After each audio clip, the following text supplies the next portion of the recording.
નમસ્કાર મિત્રો, સંજય વાચા યુટ્યુબ ચેનલમાં આપ સૌનું હાર્દિક સ્વાગત છે। જે લોકોનું આઈટી રિટર્ન એટલે કે ઇન્કમ ટેક્સ રિટર્ન ભરવાનું બાકી છે તેમના માટે એક ખુશખબર છે।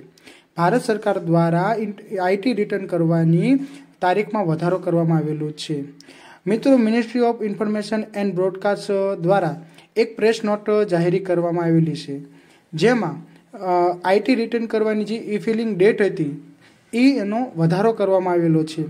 હવે જે છેલ્લી તારીખ હતી તે 31 જુલાઈ 2024 હતી। આ લાસ્ટ ડેટ હતી આઈટી રિટર્ન કરવાની, પણ હવે તેમાં વધારો કરીને મિત્રો 31 ઓગસ્ટ 2024 સુધી તમારું આઈટી રિટર્ન ફાઇલ કરી શકો છો।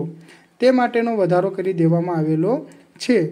તેમજ તેની હજી ઈ ફિલિંગ માટેની વેબસાઇટ છે તેમાં પણ આ ઓફિશિયલ આવી ગયેલું છે।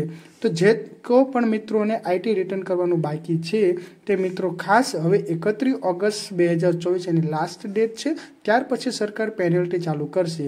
એટલે કે જે પણ લોકોને આઈટી રિટર્ન કરવાનું બાકી છે તેઓ ખાસ પોતાનું આઈટી રિટર્ન કરી દે। જો તમને મિત્રો આ વિડીયો ગમ્યો તો તેને લાઇક કરજો, શેર કરજો અને સંજય વાચા યુટ્યુબ ચેનલને સબસ્ક્રાઈબ કરવાનું ના ભૂલતા, કેમ કે આવી અવનવી માહિતી તમને મળતી રહે।